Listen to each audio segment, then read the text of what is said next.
Bran was walking through a dense snowstorm. He shielded his eyes, though he knew there was no threat of physical injury. The crows cawed through the fierce wind and the snow that blurred his vision. Images constantly flashed quickly before his eyes. A magnificent snow-white dragon circled overhead, dipping under and over the clouds, offering Bran very little view of his underbelly. He continued down his invisible path. Slowly he felt his legs strain as he walked up a steep embankment. After a few minutes, he found himself atop the wall, with steep declines to his right and left. Wind and snow continued to block his vision, though he could make out two figures, cloaked in black, conversing in hushed tones Bran could not hear. He continued as the sharp cliffs seemed to descend to flat ground again. Multiple bloody black cloaks littered the ground as he struggled against the wind. A horse appeared and collapsed as soon as Bran could make out what the blotted image was. Sooner now, a Night's Watchman collapsed as a sword could be seen impaling him from behind. The fear in his eyes made Bran's breath flutter. This was enough of a distraction to wake Bran from his dream.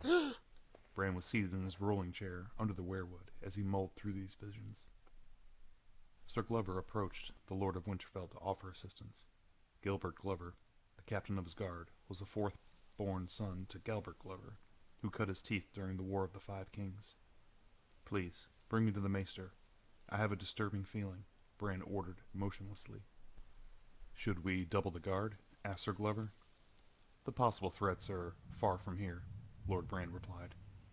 "Ever sweet words for a captain of a guard to hear," Sir Glover replied, with a smile. But Bran remained steadfast. The Godswood was deprived of any summer snows, but the rains had been few and far between. The springs that surrounded the weirwood had shriveled to exposed banks that had not been seen in decades. This led to a somewhat foul odor in the Godswood that bothered Bran very little.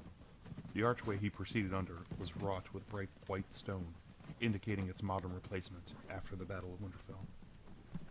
Numerous other new mason stones share the color variants indicating battle scars and violence that occurred some 15 years ago. The courtyard bustled with traders, tradesmen, and laborers seeing to their duties. Captain Glover paused briefly as a volley of arrows struck their target. Lord Bran refused to flinch as the arrows flew a little too close for Glover to seem comfortable.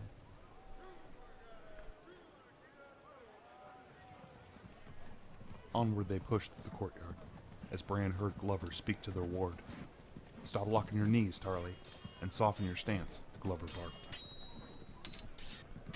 Jon Tarly, second son to Gilly and Samwell Tarly, was nearly 15 years old, and was nearly ending his term as a ward of Winterfell.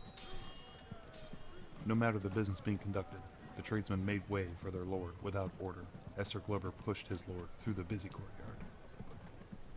The maester had set up his office on the ground floor, far from the rookery, as to keep himself accessible to the Lord of Winterfell. The wheels on Bran's chair slightly creaked as they proceeded down the corridor, ending at a large, arched door. Sir Glover pulled it open without bothering to use the knocker, and proceeded to assist Lord Bran into Maester Ashmore's office. The maester was one of the few surviving occupants of Winterfell that predated the Battle of Winterfell, seeking refuge at White Harbor alongside with the rest of the North. Maester Ashmore immediately rose from his chair, being interrupted from his concentration into one of the many books resting on his cluttered desk. He was elderly, frail, with a long white beard that matched his chain. "My lord," replied the old man sharply. "How may I be of service?" he asked. "I need you to take a letter," Bran replied. "Very good, my lord," Master Ashmore agreed. "That'll be all, my friend," Bran said to his captain. Sir Glover understood this as a friendly dismissal, and politely excused himself, closing the heavy door behind him. Maester Ashmore dipped his quill, and turned his attention to Lord Bran. "The destination?" he asked. "To Eastwatch, to the Lord Commander, King's Landing, to my sisters, and to the last hearth, to my heir, Lord Eddard Stark," Bran replied. "And the subject, my lord?" asked Maester Ashmore. "The wars to come," replied the Lord of Winterfell.